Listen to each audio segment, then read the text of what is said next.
Hi, I'm Julie, and today I'm going to make two gift bags, a larger one and a smaller one. The larger one is going to be with this floral paper, which might be on sale and on the last chance list. So I'll list all the materials I'm using. So this is a 12 by 12 piece of paper, and I'm going to use two of them for the bag, and I'm going to score.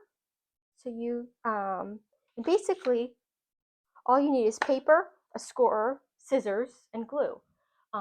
It might also be nice to have some ribbon and a bone folder, but it doesn't need a lot of materials. So this paper is directional, so I do need to pay attention to it. When I'm making the bag, I want to light both sides because I am going to see both sides of the bag. So this is my top, so I'm going to start with that one. I like to start with the top, so then I know, because this top scoring is a different measurement than the other sides in the bottom. So I moved my cutting blade away, and I'm scoring it at 1 inch at the top, and I'm kind of being careful not to push down too much because this is paper and not cardstock, and paper is a little bit thinner, so I don't want to cut through my bag. So the top was a 1 inch score, and it will eventually be a fold, and the sides and the bottom are all 3 inch for this size bag. This is an 8 by 6. Yeah, 8 inch by 6 inch is what this bag will be. So it's a decent sized bag. So I'm just scoring all the sides. So 3, 3, 3, and then my top was 1. Now I already scored the other sheet just to save time on the video. So now I have my two 12 by 12 inch papers all already scored. So I'm just going to now fold them over, and I like to use the bone folder because it helps to make a nice crisp fold. Okay, so that's the top, and that is going out. This is going to be the outside of my bag. I should have said that, and this is the inside. And I picked paper that I like both sides of and that I think coordinate together. So there's the side. And I'm just using this line that I scored to help me. It's hard to see it. It's a very busy pattern that I picked for this bag. But I thought it would be kind of festive, great for a birthday or a shower or something. Okay, moving that one aside. Here's my top.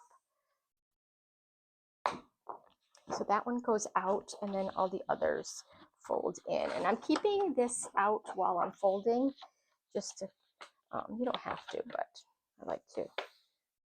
I'm keeping this top part there because it just helps to keep it, to get the fibers all moving the way that I want them to be moving. And I didn't score this one as much, so it's a little bit.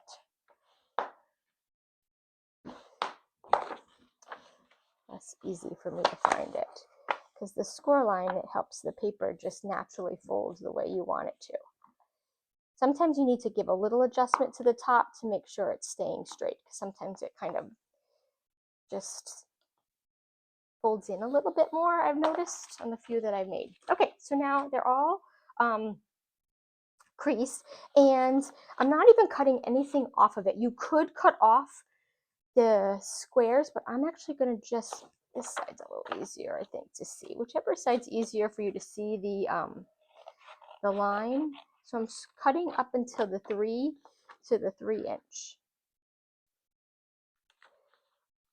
And I'm doing it on both sides. Now, you could cut these pieces off if you wanted less bulk, but I'm going to keep them on because I think it helps the extra layer to help make it sturdy. So it's kind of just a personal choice there of what you're looking for. You could, yeah, I just want a nice sturdier bottom on the bag. So if something heavier goes in it, it will be less likely to break. Okay, so that's all. Everything's folded.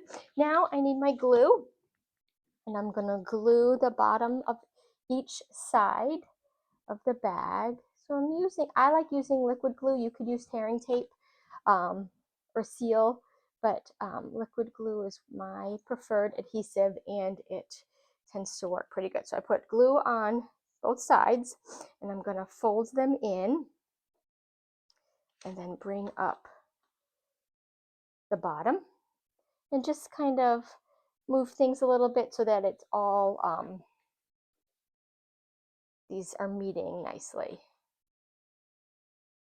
and evenly, and nothing is in too much or out too much, so you don't have any pieces kind of sticking out. And you could use your bone folder to help. Okay, and so I'm going to do the exact same thing to the other side.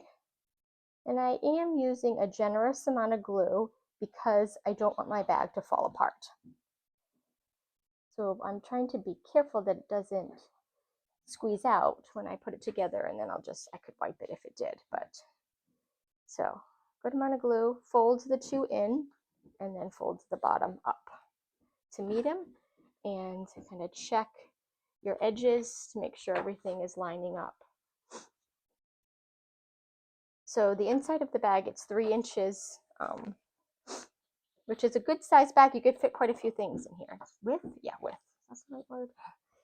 Width, height, length, yeah, width. Okay. So, but you could, if you didn't want as wide of a bag, I did a 3-inch on the sides and the bottoms. You could do 2 inches, 2.5, 1. If you really wanted a narrow bag, it's kind of up to you of what you wanted. So now I have my 2 bags, my 2 sides of the bags, and they're just gonna fit together. Now, sometimes I've noticed one side fits nicer than the other. It doesn't matter. They're both the same. So on the side, I am going to just glue down a little these flaps. I find these flaps can be a little bit unruly or they fly away a little bit. Okay, so this was going to be the one that goes inside the other one. So I'm going to put glue on the 3 sides, the 2 sides and the bottom, all on this one side. And I am putting a good amount of glue here. I'm definitely getting the edge. And then some of the inside. So I'm being generous, but not too much. I don't want it to squeeze out. It might a little bit, but okay. So now just piece them together and they fit nicely together. And again, I'm just kind of making sure the edges line up and giving it a little bit of help because until the glue dries, they might not stay together. So then I'm using my bone folder just to press the pieces together. It can help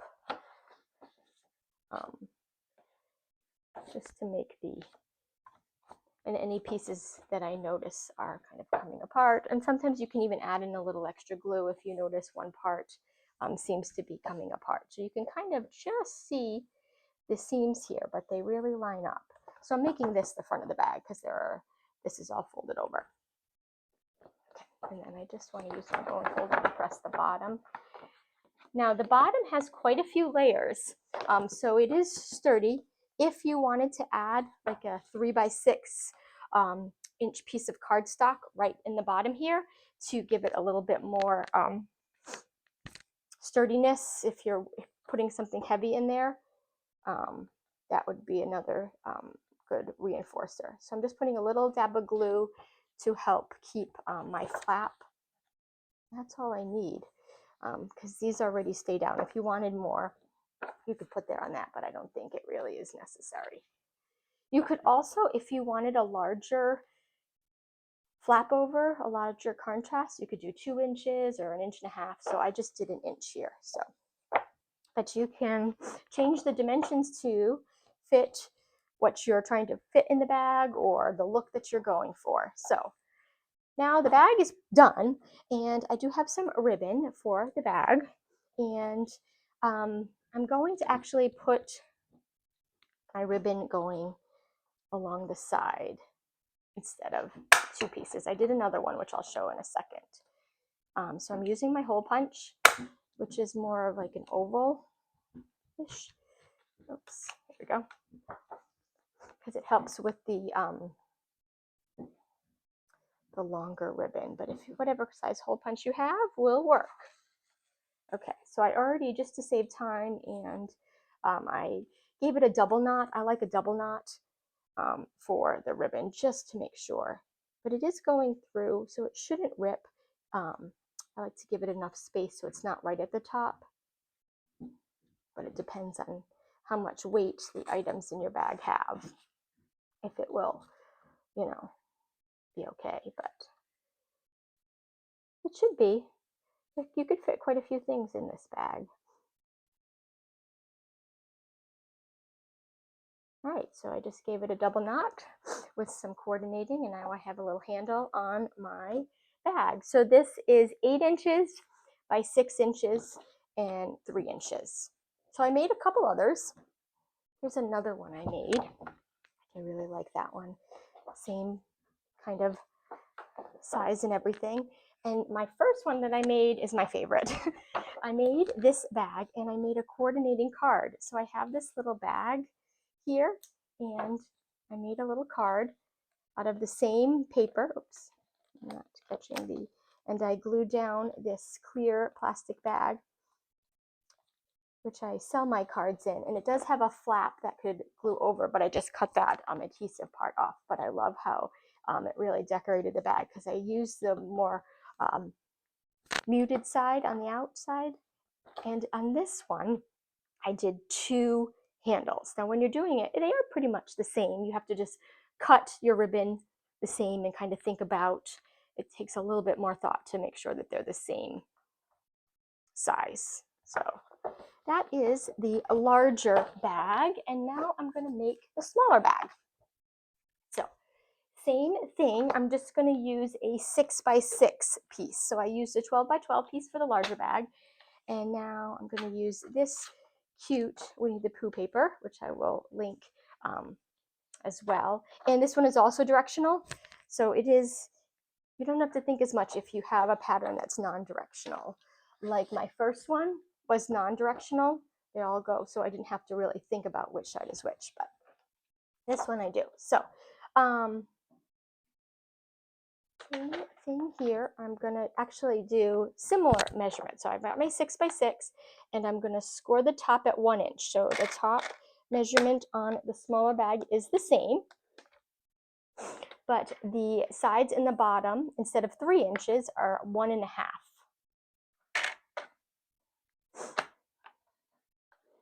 So this makes a significantly smaller size bag, but there's also often a need for smaller size bags.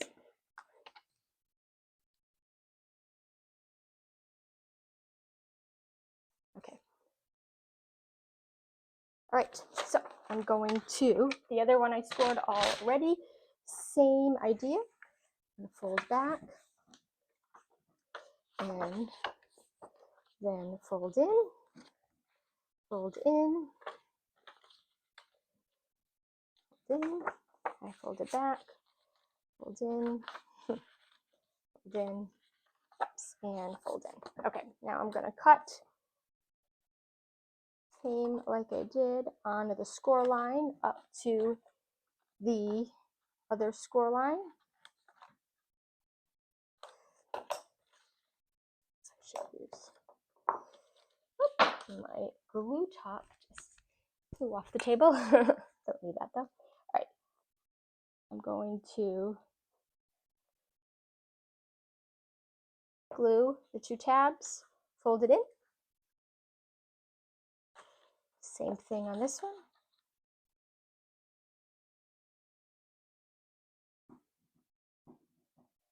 Glue the 2 tabs, fold them in, and then the bottom comes up. Just give them a second to catch, just kind of, I forgot to check to make sure all of my pieces are,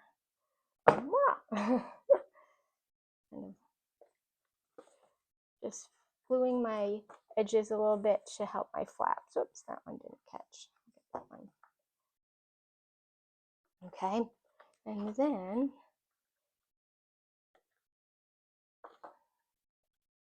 this side. Maybe I will, what do I want? Maybe this side. Just kind of seeing which side I want to be on the inside. This is such a cute paper, great for baby showers, baby gifts, kids, or anything. It's really fun, festive paper. All right, so I glued them together. I'm going a little bit faster with this one. Which is a little bit easier with a smaller. If you want to start off with a smaller one, it's just a little bit, I find they're a little easier to handle the size paper. I'm not sure why. Just kind of using my bone folder to help get my pieces to stick together. And I do have this ribbon. I'm going to do the same thing, matching ribbon here. There we go.